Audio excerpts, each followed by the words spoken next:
Thank you everybody for coming out. I don't know if you saw the makeshift video I did.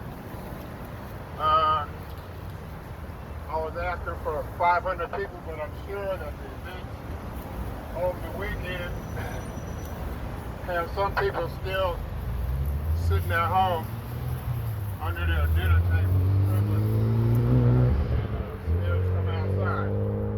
So, first of all, I want you to give yourselves a hand for being so courageous, because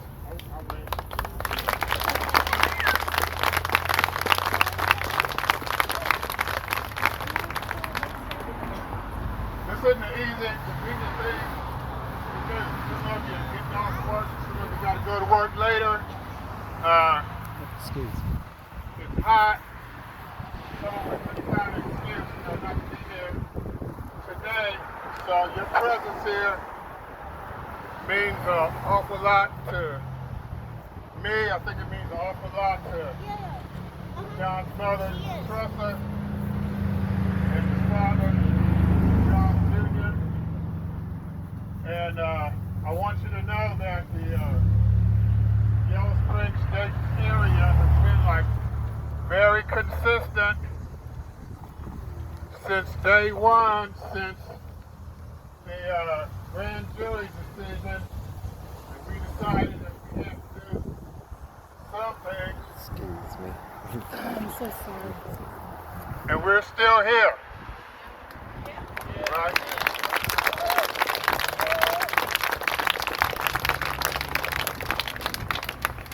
Okay, repeat after me one time. I'm not going to sing, but I'm going to do this.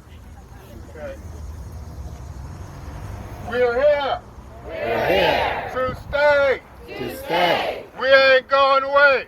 We ain't going away. We're here. We're here Stay. to stay. We ain't going away. We ain't going away. Worked on this thing like from hospital bed and everywhere else. We had a consistent group of folks who were addressing like kind of every step of the way and challenging the manipulation and underhanded mafia-like double dealing. I won't go into all the details, but if you want to know some more, get a hold of me sometime. I got a lot to say. I'm not going to say it here today. Because the important thing is that we are here to honor this young man's life. Every misstep, every effort they've made to sabotage justice has been a statement that John's life didn't matter, and we're here flying in the face of that. Absolutely. And we will continue to fly in the face of that. They've done, I just found out today, they've done all kinds of legal maneuvers just this year, you know, to try to avoid the trial, delay it. And the whole game has been like delay and sabotage ever since they decided they weren't going to release the video before the grand jury trial.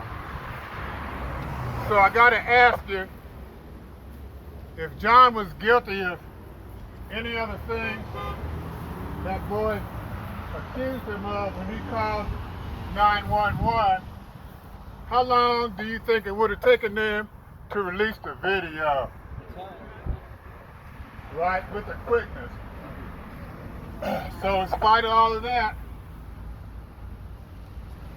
and you have to remember, like, when these things happen, the system wants to drag it out and drag it out so that eventually you give up and go home. They're not going to change, you know, they're going to do whatever they're going to do. So that's like an even more complimentary accolade, you know, for us coming out here today, because we're not just weathering the storm, we're going to blow some clouds around ourselves. Yeah. Okay? But God bless this family.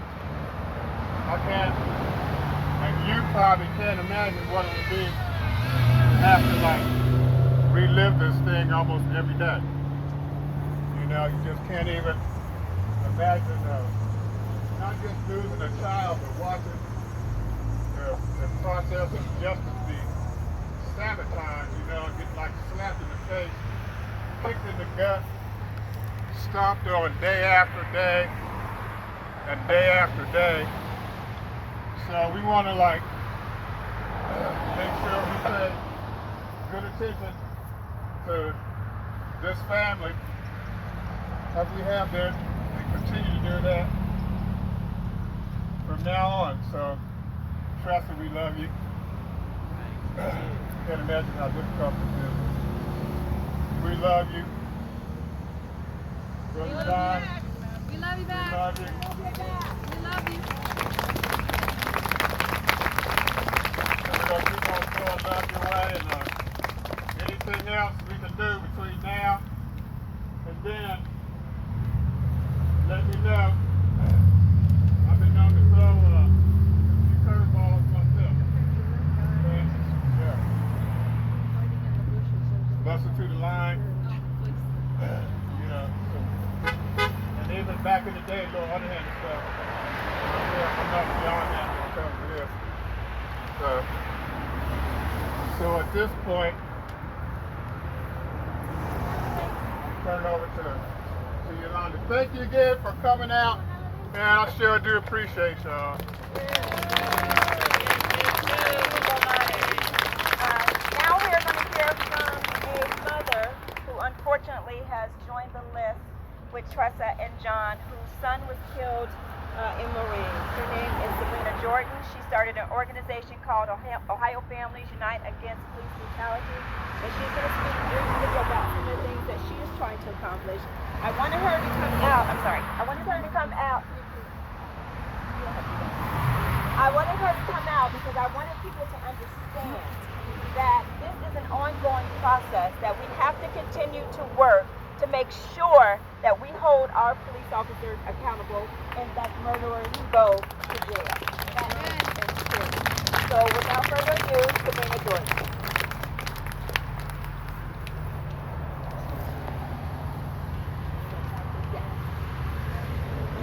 Hello, Crawford family. Tressa, John, my heart goes out to you especially.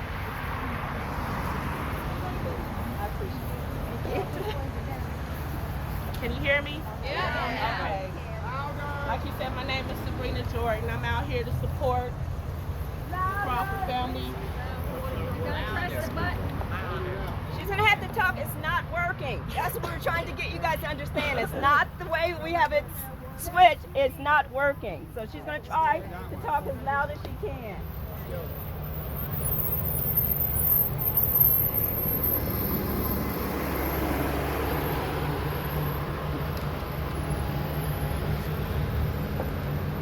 Okay, is this any better? Yeah. Okay, I just have a bad cold. I'm sorry. But like I said, I'm out here to support John Crawford, the third family. My heart goes out to you. My thing is, I see these signs, justice, justice, justice. And if that makes you feel good saying that please, go ahead. But it just doesn't, to me, it'll never be justice because our kids can't come back. Yeah. They will not come back from this. But what you have to do is keep their memory alive like this. Please keep going. Do this every year. Keep supporting the family. That means everything. Keep his memory alive. My thing right now is I believe in, I'd say I'm an avenger, because to me you got to go to the state level on this. Dayton, Beaver Creek, Trotwood, none of these local commissions or nothing, they're not going to help us.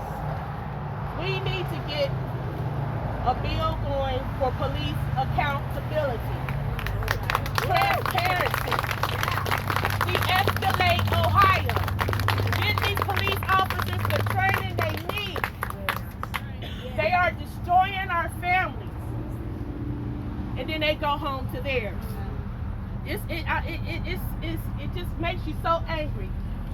When this first happened to your son, John, we were down in front of the federal building. And we started there, and we were talking, and we were upset, and we went through, somehow everybody ended up in the street, downtown street. And we marched and marched. These are people who don't understand. They don't feel what you feel, but they were supporting. I was in that same crowd. Never thought this was gonna be my outcome too one day. This can happen to any and each one of you. Know that.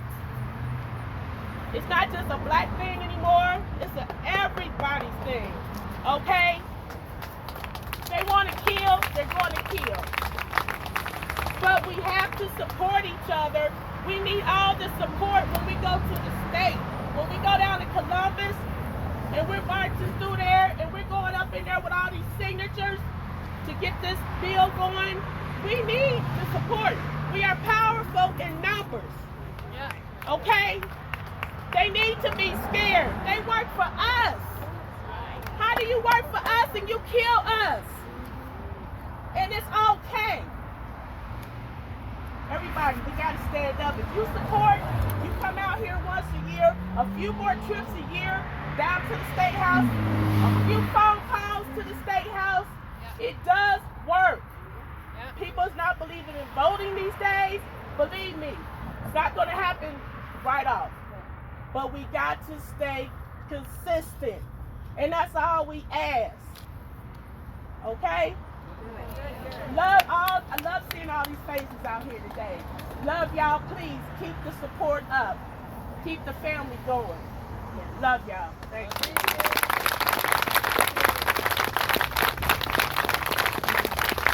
Sabrina. Next we will hear from Tell Us X.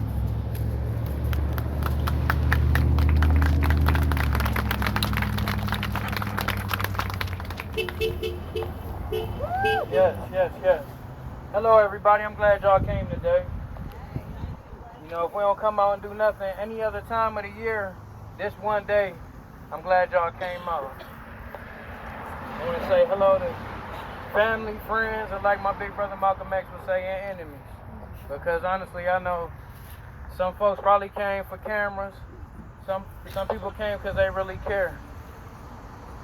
But one of the things that I wanted to add is never give up. It shouldn't be in your DNA to give up. You should never stop. Never quit. Always fight with love. Everything you do, use love. Do it through love. You can't lose with love. And another thing that you can do to stop what's going on is to prepare the future. They say it starts at home, right? Well, I believe home is the temple, your own core. Not just your house, but your body house. You know, and then you start on your seeds. Like you're young. Prepare them, let them know what they need to know. Like, I'm gonna tell y'all something. Hey, King, you ready? Tell these folks about Malcolm X real quick. He fought for black people. What else did he do? What did he say? When any means necessary. And that means, hold on, that means what? Whatever it takes. To get what? Justice. We gotta prepare our babies. You're not done yet, though. Tell them about Harriet Tubman. She over 300 slaves. Tell them something that they might not know about her, though. She's a government spy. Malcolm X said if somebody put their hands on you, what? You send them to the cemetery. So we got to prepare them. We got to prepare them. You know, and I got to be honest with y'all. Sometimes I make the mistake of thinking that a lot of y'all here know my history. But how could y'all know my history if they never taught it in school? The only thing they teach in school is Black History Month during February, and they usually talk about the same folks, which is Malcolm X, Martin Luther King, Harriet Tubman, Rosa Parks. If you get lucky, they might throw in Thurgood Marshall and Frederick Douglass, or Jesse Owens. But what about Robert Smalls? What about Eldridge Cleaver? What about Booker T. Coleman? What about Huey P. Newton? I mean, that's just to name a few. I could go on and on and on and on. And we should talk about this more than just in February, but all the time. All the time. Another way that I feel that we can stop this is if we not only prepare our kids for what can happen to them at any given time, but me, I'm an action guy. And they killing me whether I'm armed or I'm not. So I believe in arming myself. I mean, they don't accuse me of things I didn't do. They done beat me. They hung me. They assaulted me, molested me, raped me, killed my family members, got me out here carrying around a last name that don't belong to me, but to the last plantation I stayed on before slavery ended. I'm free-ish. I'm not free, I'm free-ish. So, you know, I say arm yourself, protect yourself with knowledge bullets, carry knowledge bullets, and if you gotta arm yourself, then arm yourself, because they're gonna kill you either way, or they're gonna try to. They can't live without us, though. That's the thing. And we are in their last days. Not my last days, but they're in their last days. And they're desperate. They're desperate. Like me and my brother was talking about the other day, he actually mentioned it before I did. Mentioning Dr. Francis Cress Wilson. If you pay attention and you know what's going on, they desperate now. And they in their last days. They can only do but so much, but for so long, it's over. It's over. And I just want to say, closing, man, just keep on fighting, fight with love, show love through action, and don't just talk. Don't just talk. Do something. Like Sabrina said, make a phone call. It go a long way. Show up and be just a little bit uncompromising sometimes. Don't be afraid to sacrifice. See, because I'm all action. I done did it all. I done got charges on my name that I ain't had nothing to do with. All kind of stuff. I done been through it all. I done been to prison, everything. It ain't nothing they can really do to me no more. So why would I be afraid to fight and show my muscle? I know I got energy. I know I got power. And all of us do. And it's a lot of different gangs out there, but the biggest one is the government that we all fight.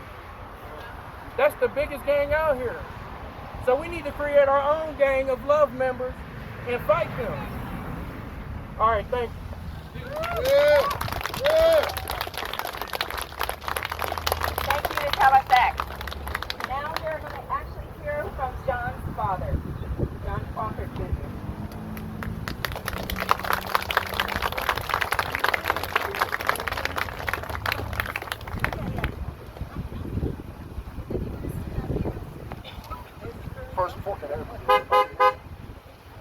First and foremost, I'd like to thank the Most High Universal Mother for allowing me to share this space at this time with you all. I'd like to thank you for being here.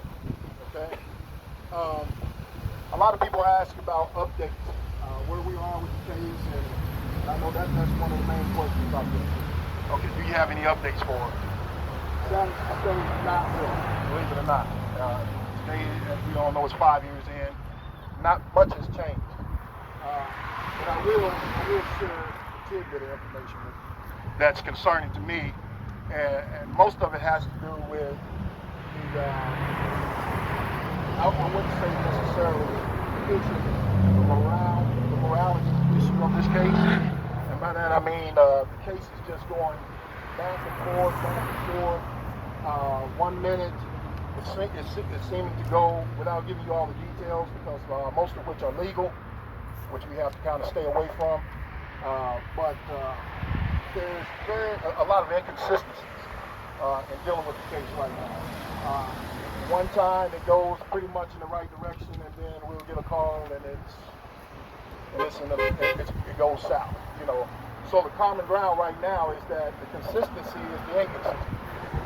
You know, and that's pretty much it. It's my understanding that some people may be, and I'll share this with Yamani on the side. I think he's going to probably write something in the paper where you all can read it for yourself. But there are a lot of just inconsistencies that I wish I could actually detail it for you. But know this, Thomas is right. As long as we continue to fight and we fight out of love, we're not going anywhere. We're going to do our due diligence. We're going to stay the course, you know, because the good book says what? The gift is not given to the swift or the strong, but the one who what? Endures. That's right. You know, so we have to endure. And you would think by now that we would have a right direction, but unfortunately we don't. And that, I'm just giving it to you the only way I know how to give it, and that's honesty. You know,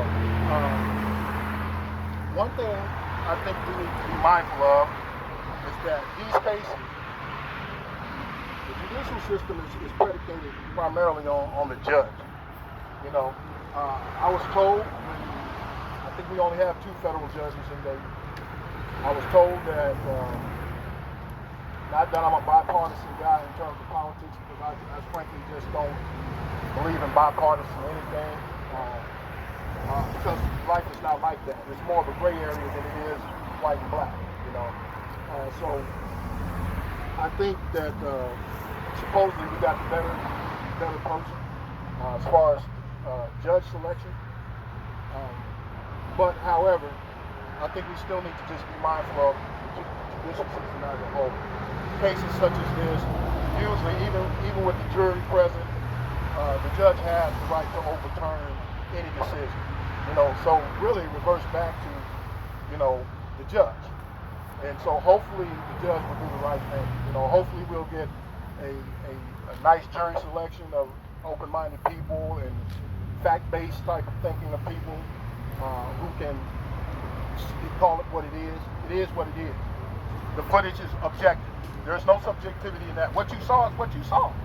You know, and you'll talk to a lot of people who on the far right or what have you who would disagree with that. You know, they'll try to justify it and say that every cop killing is justified because in their mind they thought they were doing the right thing.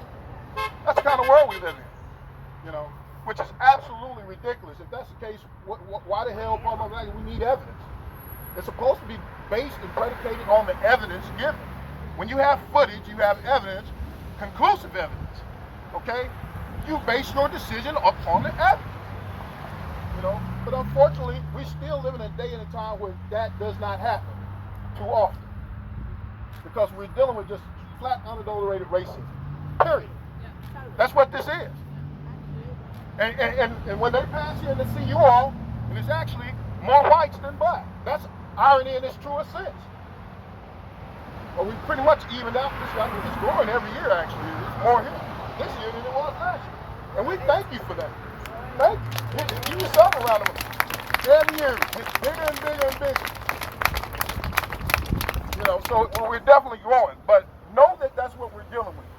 And it's ingrained, unfortunately, in all aspects of the American culture, particularly the judicial system. You know, so that's our fight. Our fight is with racism. You know, we can't, as black Americans, can't seem to get the same justice, equal justice as our white